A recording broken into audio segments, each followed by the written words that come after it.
So yes, you guys, we're up on the big 1090 today, so we're gonna hit some single track, and I'm gonna give you guys a few tips along the way, at least stuff that I'm learning while I'm still learning on the big bike. So stick around, should get interesting.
Fun.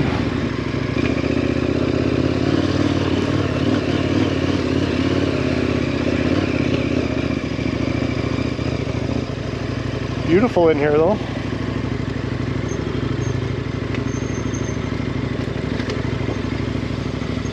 think I know where this one goes.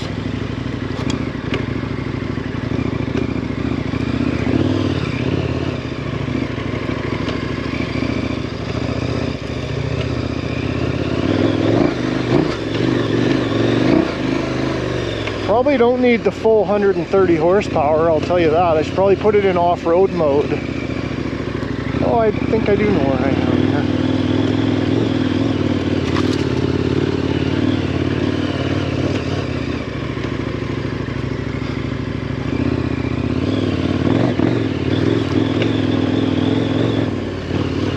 Oh, beautiful spot. I know where I am.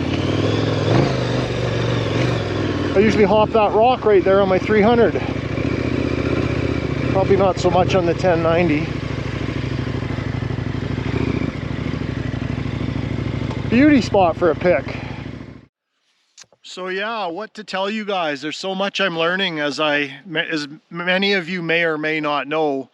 I used to do freestyle motocross, so I might be an expert on some of my other bikes, like enduro bikes and dual sports and stuff, but this bike is totally new to me with all the weight and all the power. It's a total game changer. So one thing I've learned already is that messing with your tire pressures definitely helps. Like throughout all the years of my riding, I've never really messed with the pressures all that much. I just settled on one pressure and I was happy with it. But with that much weight, when you got lots of pressure in the rear tire, it rides up on the crown, like up on the center. So like I was having a hard time wheeling off-road because there just wasn't enough traction. It would just spin. So I've settled on about 20 psi off-road, and that might change. That's just what I'm experimenting with today, and it seems to be working heaps better. Like it flattens that tire out a little more, so you get more of the knobbies on the ground. So that's one thing I've learned, and it's working really well.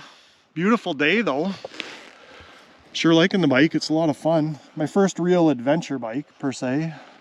I've had tons of bikes over the years, but I just got the stock Super Duke exhaust on there, and my Warp 9 pegs and some hand guards and the dongle, and that's about it really. Some Wolfman bags. Right on. One other thing I will mention, you guys, is what's super duper important is you guys need to spend the time to set up your bike. Like no matter whether it's a big adventure bike like that or dual sports or dirt bikes or whatever it is, if you're not comfortable on it, and that goes for your gear too, like nobody talks about that, and you got to have comfortable gear. Like if your boots are too stiff, you can't work the gear shifter, you can't work the brake, then it's not going to be a very good day for you. And yeah, and that's going to help you guys out a whole bunch. I like my levers a little lower than the average guy. I like them not straight out, but pointing down a little bit, because when you're standing, your natural, the natural position of your hands is kind of down a little bit, if you know what I mean. And I tend to ride probably standing up 75% of the time, depending on, not on the pavement, but off-road for sure. I'm always standing, so I like to have my levers a little more down. It's a little easier on the wrists, I find, rather than trying to bend your wrist up to get to the lever. And you should also have your levers moved in on the bars, like moved away. You want to use maximum leverage on the levers. So with the clutch, you know, if you're using the very tip of the clutch, then it gets very, very easy. I always have 1 or 2 fingers on the levers at all times. That's another thing that you should get used to doing. Yeah, what else? Well, I'll give you guys a few tips along the way, I guess.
You can kind of see a couple different ways I can turn it around.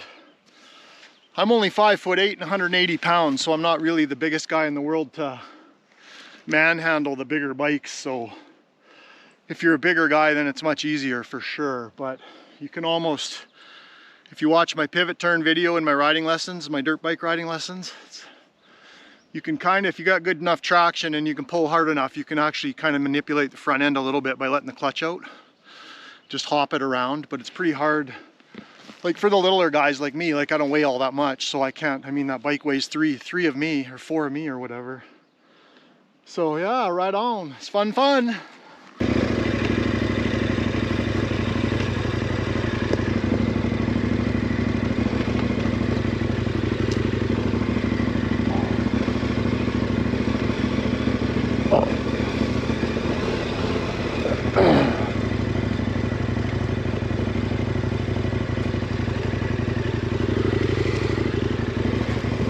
Oh, that's not ideal.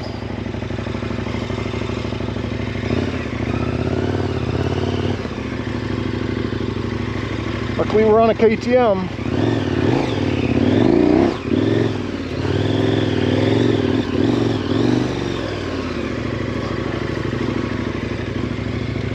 Oh, seriously? I don't know about that one. Oh, maybe. Beauty. Oh, come on.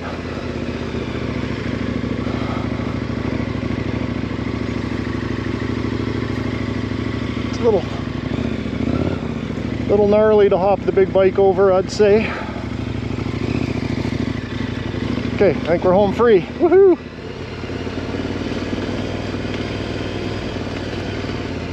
Fun.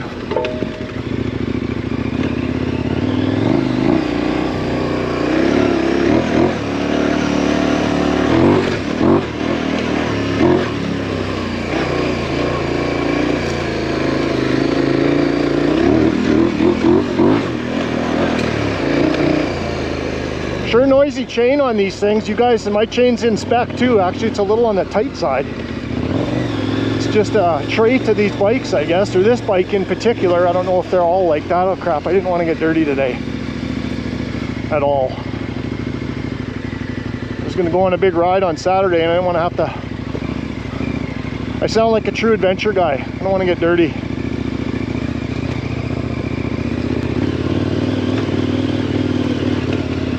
I don't know about the hill coming up either. It's a little gnarly, shall we say.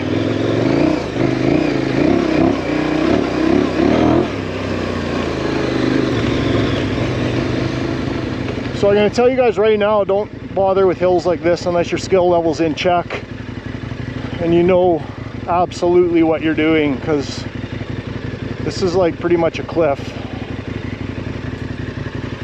I think we got the skill level.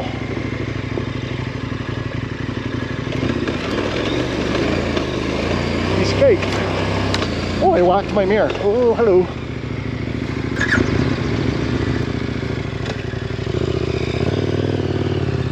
I'm not gonna lie, you guys know I want to try it. Just really don't want to scuff my bike.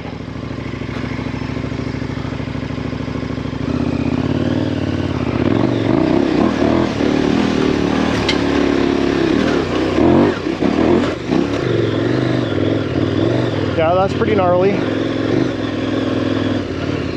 I think I could do the cliffy section. I just don't want to dent a front rim because it's a couple of those rock ledges are a good 1 foot drop or more.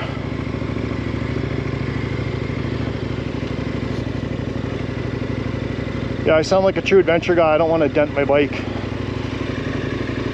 It's definitely gnarly for an adventure bike, I'll give it that. Yeah, ouch, yeah, those first couple bumps there might very well be hard on the old front tire or rim.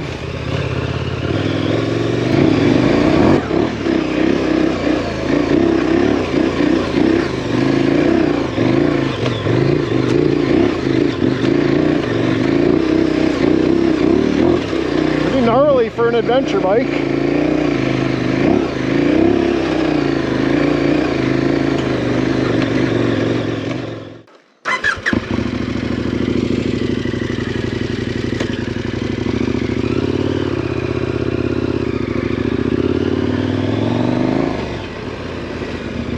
I can't tell you guys how much I use the skid turns. Almost every turn I do. Just bring it into a little skid and then let the clutch out halfway through. I did a video on that. I'll put a card here.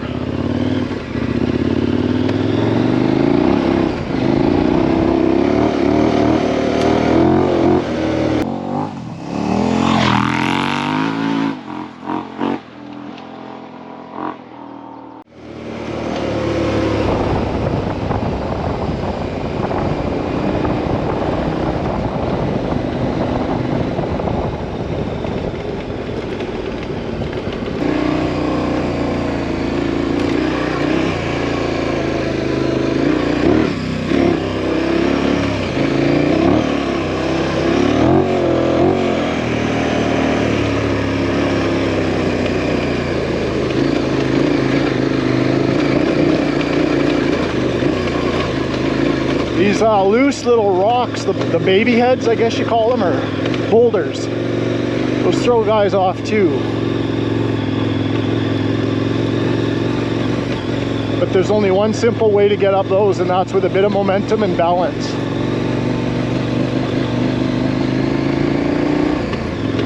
It's a bit of a gnarly section up here, actually.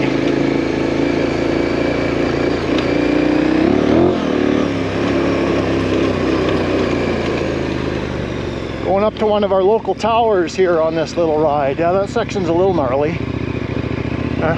No biggie. Just do not let your momentum off, whatever you do.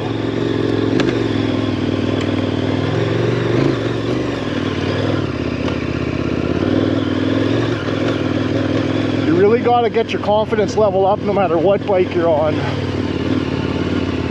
Because if you don't think you're going to make it, then you aren't going to make it, I'll tell you right now. At least if you say, ah, that's no big deal, then at least you got a positive mindset.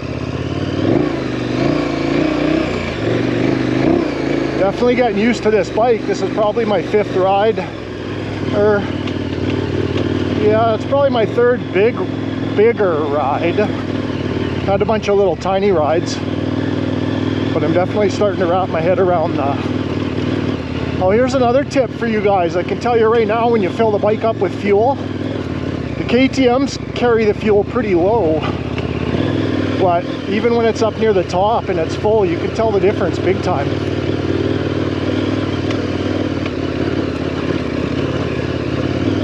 So save the gnarly stuff for later in the day when your tank's low. LOL.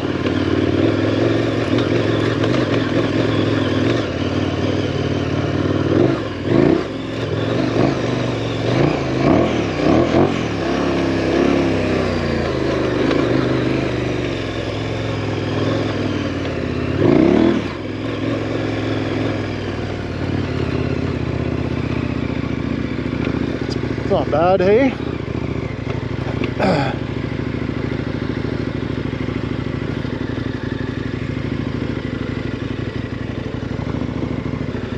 This kind of super steep, gnarly stuff probably doesn't look steep at all on the camera, but that's where the trials bike skills come in. Nice and slow, just pick your ways through, use your balance. Don't let the bike get going too fast.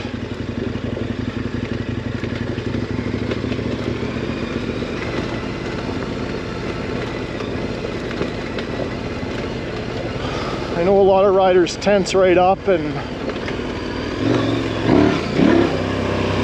they tense right up, and that doesn't really help things. You know, when you got to let the bike do its own thing a little bit.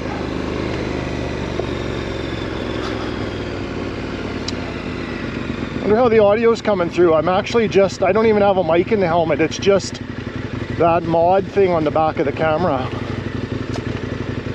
Here, we'll ride the gnarly here in the middle. Oops, I just said a bad word. First time I ever done that on my YouTube channel, because it's kid friendly, so I like to keep the profanity to a minimum, but just showing you guys what I mean about just relaxing and let the bike do its own thing. Bounce off all these silly rocks. You really got to plant the front tire where you want it to go. Here's some big loose ones, would be sketchy if you're not paying attention. You don't got to pay a lot, but you got to pay attention.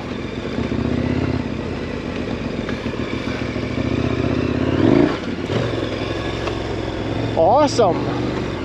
Just say no to mud. I did that when I was younger on the CR500. No thanks.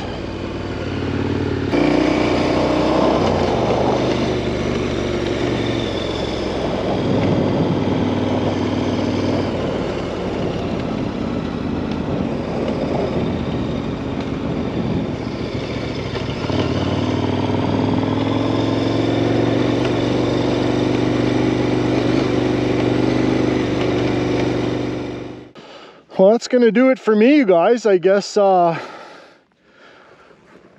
going to wrap up this video. If you guys dig some of those clips, definitely drop some comments below and hit the old thumbs up. Squash this button if you guys are new to the channel. There's going to be lots of adventure stuff coming too. And don't forget, I got all the 2-strokes. I'm not converting here. I got my CR500 and I'm just finishing up a CR250 project, which is going to be an absolute hoot to ride. It should actually be done today or tomorrow, so lots of riding videos coming, but I'm definitely going to do lots of adventure bike how-tos and tips and stuff, because I know that's a popular category and now I actually own one. So right on, you guys. I appreciate everybody watching. Have a good one. See you on the next one. Big tower. Yes, we climbed it when we were young. Yes, we're dumb.